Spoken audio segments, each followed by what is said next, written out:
Hi, I'm Simon Janin from X80 Security, and I'm presenting FileBounty for data exchange.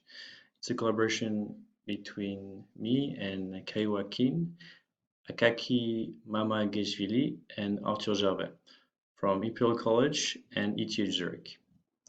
So typically, digital content are sold online through centralized and custodian marketplaces, which require to trust a central entity. In this paper, we present FileBounty, which is a fair protocol that enables you to transfer a file of interest between a buyer and a seller in a trustless way, assuming you know the hash of this file. The protocol guarantees that any deviation from the expected behavior, whether from the buyer or the seller, results in a punishment for the side that actually cheated or misbehaved. Let's go into some of the general overview of the paper. So first, it relies on 4 primitives. The first one are hash functions, in particular iterated hash functions and Merkle-Damgard hash functions. The second one are blockchains, in particular using smart contracts like Ethereum. The third one is game theory and Nash equilibria. And lastly, zero-knowledge proofs, which are used to add even more privacy to the protocol as an extension, albeit at a higher cost. So let us go through like the thinking I did when I came up with the idea of FileBounty. I was thinking about Stuxnet and this malware that infected Iranian nuclear reactors, potentially by the US or Israeli government. And I saw that there was malware samples available online from them, and you could only see the hash of those. And there was actually no way to procure yourself those malware samples unless you were an accredited researcher. And back then I didn't have this accreditation, so I was curious how to get this. And this actually got me thinking, well, what if I wanted to buy this sample? I know the hash, I know that whatever file that has this hash is going to be the one I'm looking for.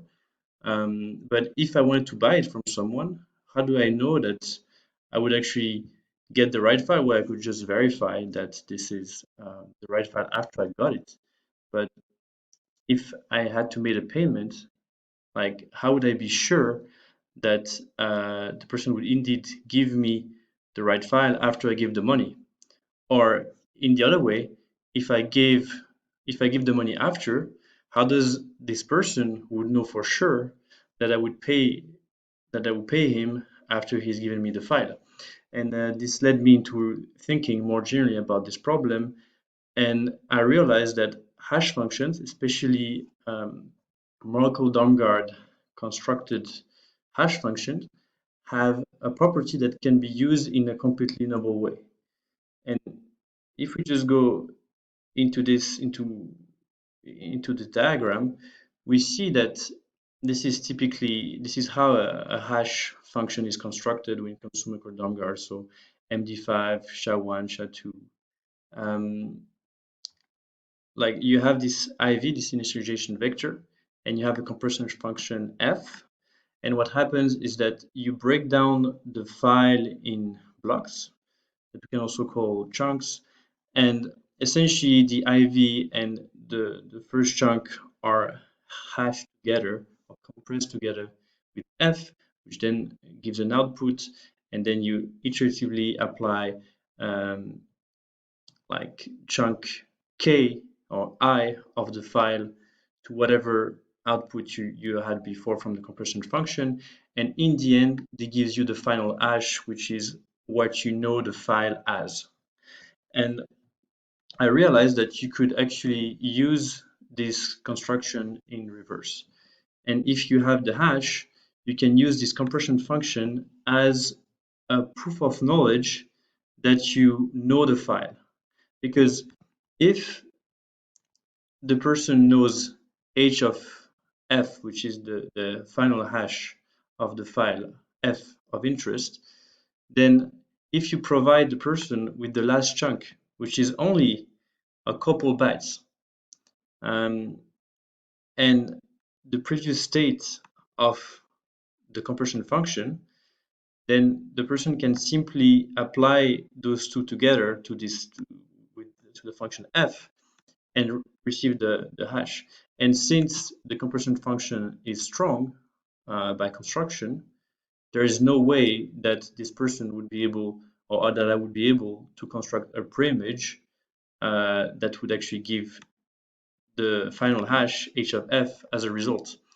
And if you apply this thinking iteratively, well, you realize that you could simply send the chunk and the previous state, and this would prove that you indeed gave the right chunk.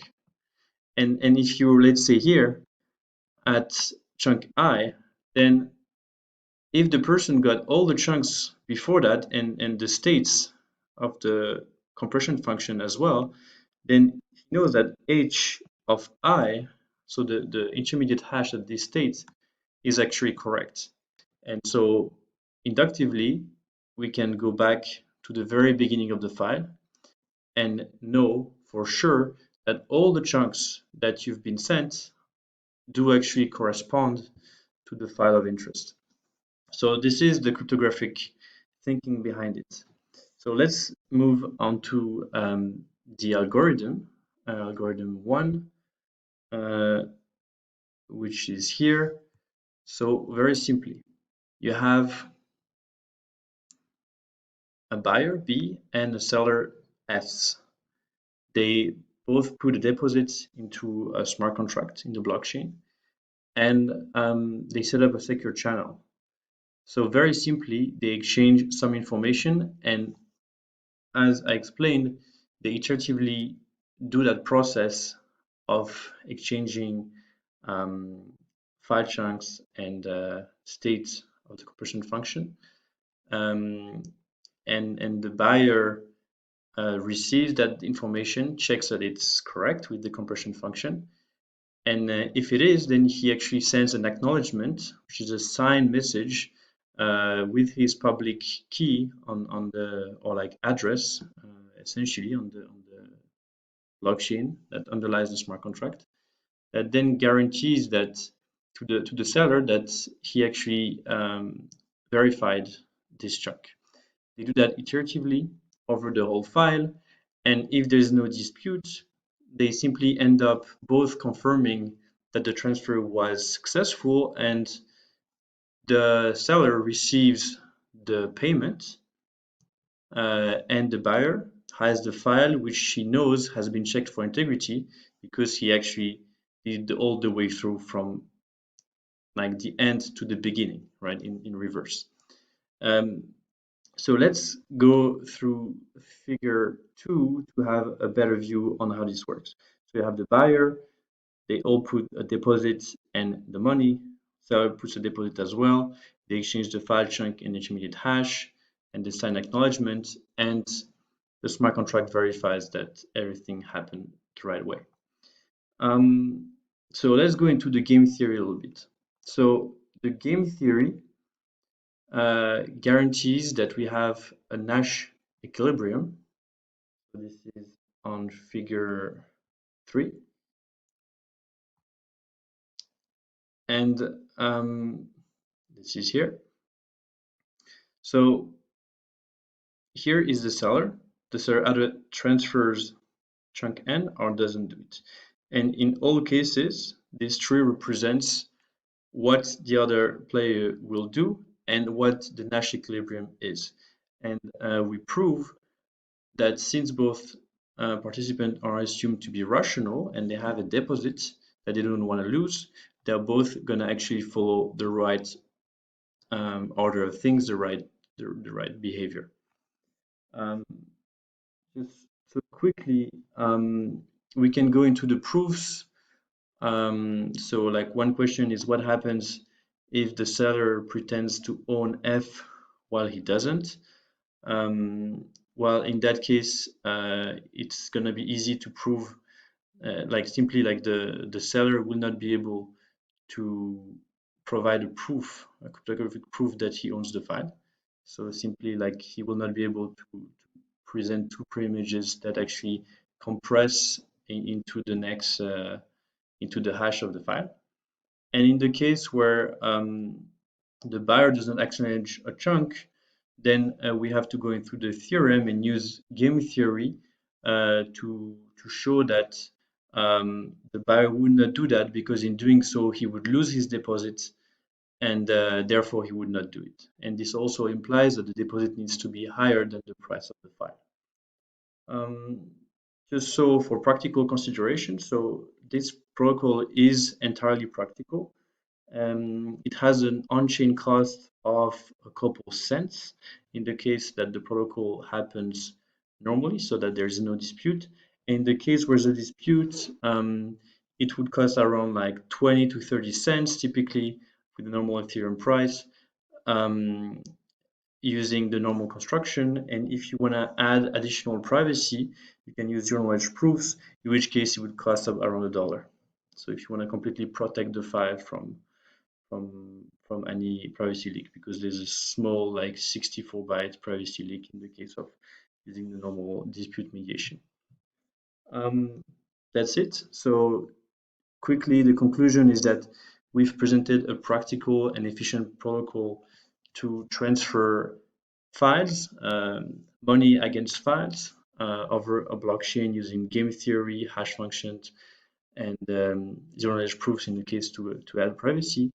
The construction is practical, and under rational adversaries, rational players, no participant would cheat.